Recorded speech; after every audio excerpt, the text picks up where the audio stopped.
Hello everyone, आज हम पढ़ेंगे 12 बेसिक प्रिंसिपल्स ऑफ एनिमेशन। ठीक है, ये हमें किसने दिए हैं? फ्रैंक थॉमस ने और ऑली जॉनसन ने। इसका पहला प्रिंसिपल है स्क्वैश एंड स्ट्रेच। इसका पर्पस क्या है? स्क्वैश एंड स्ट्रेच का एक फ्लेक्सिबिलिटी प्रोवाइड करना अपने ऑब्जेक्ट्स में। ठीक है, जो भी हम ऑब्जेक्ट ड्रॉ कर रहे हैं एनिमेशन में, हम उसको फ्लेक्सिबिलिटी कैसे प्रोवाइड करें, एक वेट उसको कैसे प्रोवाइड करें, तो ये हमको कौन बताता है? स्क्वैश एंड स्ट्रेच का प्रिंसिपल हमको ये बताता है। ये इसका मुख्य उद्देश्य है कि एक ऑब्जेक्ट का वॉल्यूम, ये बताता है कि एक ऑब्जेक्ट का वॉल्यूम चेंज नहीं होता है जब भी हम उसको स्क्वैश करते हैं या फिर हम उसको स्ट्रेच करते हैं। ठीक है, ये क्या है? कोई बॉल है तो स्क्वैश का मतलब क्या होगा कि जब वो प्रेस हो रहा है नीचे की तरफ। ठीक है, बॉल तो हमारी ये है इस शेप की। ठीक है, ये है स्क्वैश करना, और स्ट्रेच करना कि जब वो खिंचता है। ठीक है, तो इस केस में और ओरिजिनल बॉल के केस में ऑब्जेक्ट का वॉल्यूम कभी भी चेंज नहीं होगा। यही बात को ध्यान में रखते हुए हमको एनिमेशन बनाना होता है। तो ये स्क्वैश एंड स्ट्रेच का प्रिंसिपल कहता है कि ऑब्जेक्ट का वॉल्यूम चेंज नहीं होना चाहिए जब भी हम स्क्वैश करें या स्ट्रेच करें। अब जैसे ये सपोज कर लो एक बॉल है। ठीक है, अब ये बॉल हमारे ग्राउंड पे आ रही है, तो ऐसा नहीं कि नीचे आते आते हम इसको स्क्वैशिंग तो दिखा रहे हैं। ठीक है, स्क्वैशिंग तो दिखा रहे हैं पर इसका वॉल्यूम हमने कम कर दिया, तो ये क्या है? गलत फिनोमेना है। इसका सही फिनोमेना क्या है? ये बॉल है, जब भी वो ऊपर से नीचे गिर रही है फ्रेम बाय फ्रेम। ठीक है, जब भी बॉल हमारी ऊपर से नीचे आ रही है, इसमें आई, फिर इस तरीके से अगला फ्रेम ही हुआ, तो बहुत सारे इंटरमीडिएटरी फ्रेम्स आते हैं, बीच में बहुत सारे फ्रेम्स आते हैं। ठीक है, तो उस समय हमारा बॉल का वॉल्यूम, उसका साइज, उसका शेप वैसा ही रहेगा।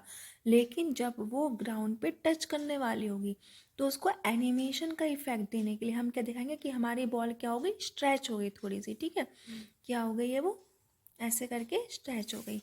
ठीक है, तभी वो नीचे यहाँ पे आई। अब यहाँ पे स्ट्रेच होने के बाद में अब क्या होगी?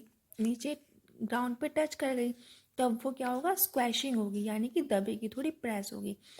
इससे हम ये दिखा रहे हैं कि हमारी बॉल ने ग्राउंड पे हिट कर दिया है। ठीक है, तो ये दोनों क्या है? हमारे स्ट्रेचिंग है। ठीक है, ये क्या है? स्ट्रेच करना, और ये क्या है? स्क्वैशिंग। ठीक है, क्या है? स्क्वैशिंग। इसी तरीके से जब हमारी बॉल वापस जाती है तभी वो दोबारा से स्ट्रेच होगी और फिर वो जाएगी। जब तुम इसको जल्दी जल्दी देखोगे फास्टली तो कैसे लगेगा कि बॉल आई, फिर ये स्ट्रेच हो गई, फिर ये ऊपर को उठी, और फिर ये ऊपर अपने पोजीशन में दोबारा से जहाँ पे उसको जाना था एक और मोशन में जाने के लिए वो तैयार हो गई है। तो यही आपका पहला प्रिंसिपल है, स्क्वैश एंड स्ट्रेच। ठीक है, मेन बात क्या है कि वॉल्यूम चेंज नहीं होना चाहिए। जब हमने यहाँ पे इसको स्ट्रेच भी करा, ठीक है, हमने क्या करा? इसको स्ट्रेच करा, उस केस में भी हमारा वॉल्यूम चेंज नहीं हुआ। ठीक है, हमारा वॉल्यूम जो था बॉल का वो चेंज नहीं हुआ, वॉल्यूम उतना ही रहा। ठीक है, तो हमने इसके दिखाने के लिए क्या करा? जब हम बॉल को स्ट्रेच कर रहे हैं तब हमने उसकी हाइट को बढ़ा दिया और हमने इसकी विड्थ को कम कर दिया। ठीक है, और जब हम स्क्वैशिंग दिखा रहे हैं तब हमने विड्थ को बढ़ा दिया और हाइट को कम कर दिया। इस तरीके से हमने बैलेंस कर दिया उसका, बॉल का, अपना वॉल्यूम। अब सेकंड लॉ है एंटीसिपेशन।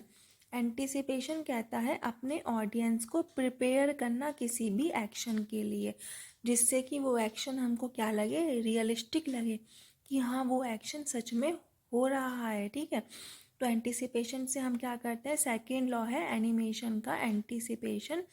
एंटीसिपेशन का उद्देश्य है अपनी ऑडियंस को एक्शन के लिए प्रिपेयर करना, कि ये बताना कि देखो ये जो भी हमारा प्लेयर है उसके एक्शन से आप ये पता लगा सको कि अब क्या होने वाला है। ठीक है, तो हम क्या कर रहे हैं? अपनी ऑडियंस को प्रिपेयर कर रहे हैं किसी भी एक्शन के लिए, जिससे कि वो एक्शन मेरा रियलिस्टिक लगे। ठीक है, जैसे सपोज कर लो कि ये एक बंदा था। अब अगर हम एंटीसिपेशन का लॉ नहीं लगाएं तो क्या है? यहाँ से देखिए, ये एक बंदा है और ये सिंपल उड़ गया, ऐसे तो नहीं जंप कर सकता वो। ठीक है, तो हमने दिखाने के लिए कि वो जंप कैसे कर रहा है, सबसे पहले वो तैयार है, अब रेडी होने के लिए वो थोड़ा सा उसने अपने नीज को बेंड करा, ठीक है। तो हमको लगा कि हाँ अब ये जो है जंप करने वाला है, तो फिर उसने वहाँ से क्या करा, जंप करा, ठीक है, फर्स्ट सेकंड और फिर थर्ड। इस तरीके से हम बीच में इंटरमीडिएटरी फ्रेम्स भी लगा सकते हैं दिखाने के लिए, और ठीक है। तो लेकिन हमारा मेन ऑब्जेक्टिव क्या है अभी यहाँ पे बताना कि हम क्या कर रहे हैं, अपनी ऑडियंस को प्रिपेयर कर रहे हैं कि देखो अब क्या होने वाला है। तो इसमें क्या हो रहा था, ठीक है, कि जंप करने के लिए हमने क्या दिखाया कि जो भी इसके नीज थे वो हमने बेंडिंग पोजीशन में दिखाया कि अब ये बैठ के ऊपर से जंप करेगा, ठीक है, जंप करेगा। तो फिर अब जंप करने के बाद एक हाथ ऊपर क्योंकि जंप कर रहा है। तो इस तरीके से हम बताते हैं अपनी ऑडियंस को कि देखिए अब क्या होने वाला है ना। तो ये विद एंटिसिपेशन है और ये विदाउट एंटिसिपेशन है।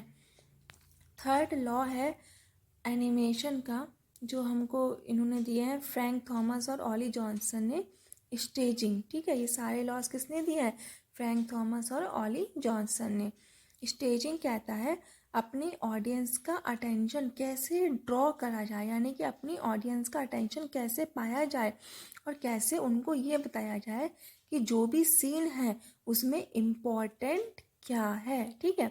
तो स्टेजिंग का मुख्य उद्देश्य है अपने प्रेजेंटेशन को, जो भी आइडिया आप प्रेजेंट कर रहे हो उसको क्लियर करना, इतना क्लियर करना कि ऑडियंस को पता चल जाए कि हाँ अब क्या है और क्या मेन मोटिव है इसका, ठीक है।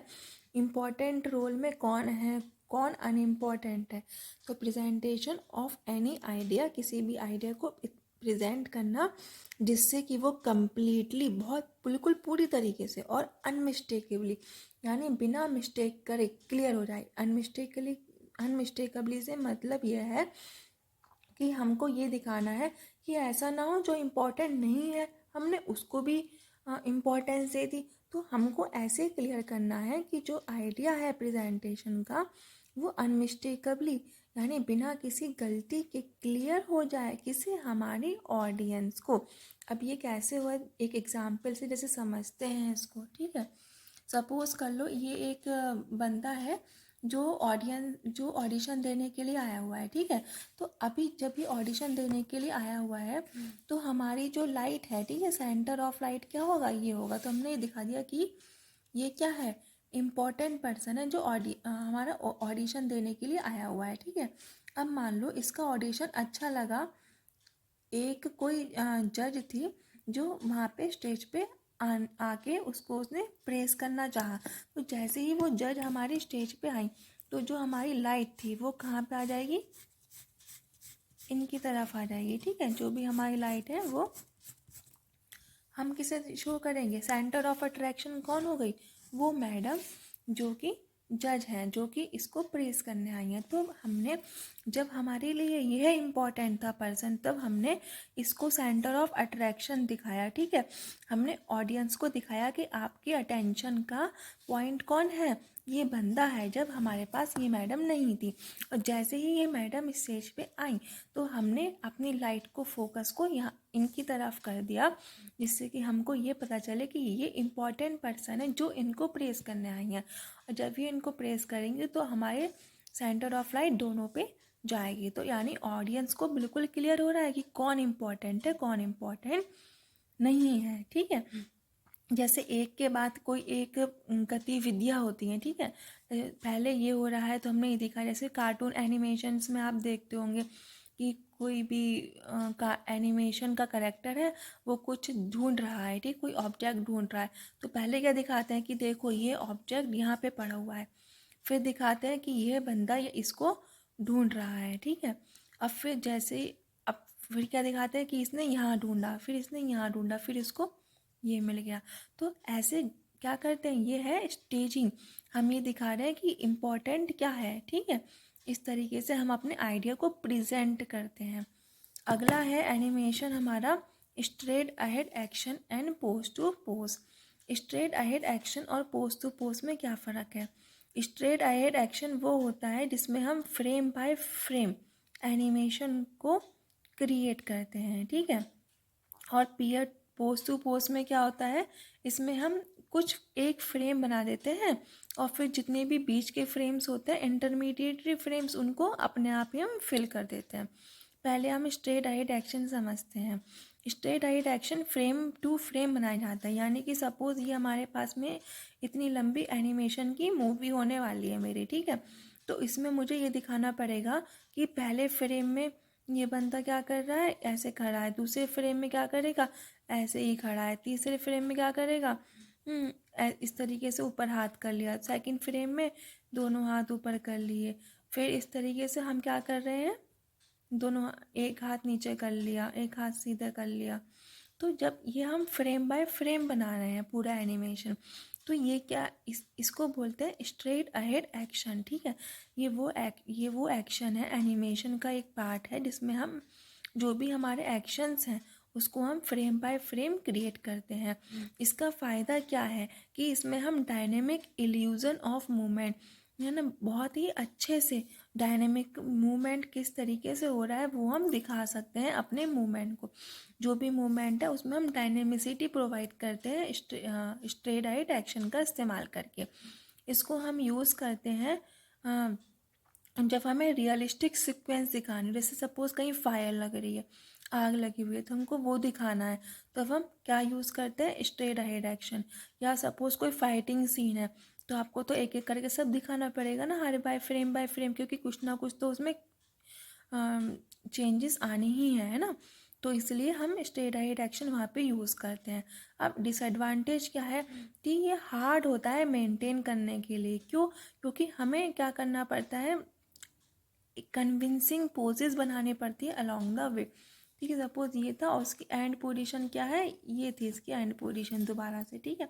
तब हमको ये दिखाना पड़ेगा, कन्विंसिंग पोजेस बनानी पड़ेंगी, यानी कि वो सारी इंटरमीडिएटरी पोजेस दिखाना पड़ेगा कि इस किस तरीके से इसके हैंड शेक हो रहा है, किस तरीके से डांस कर रहा है।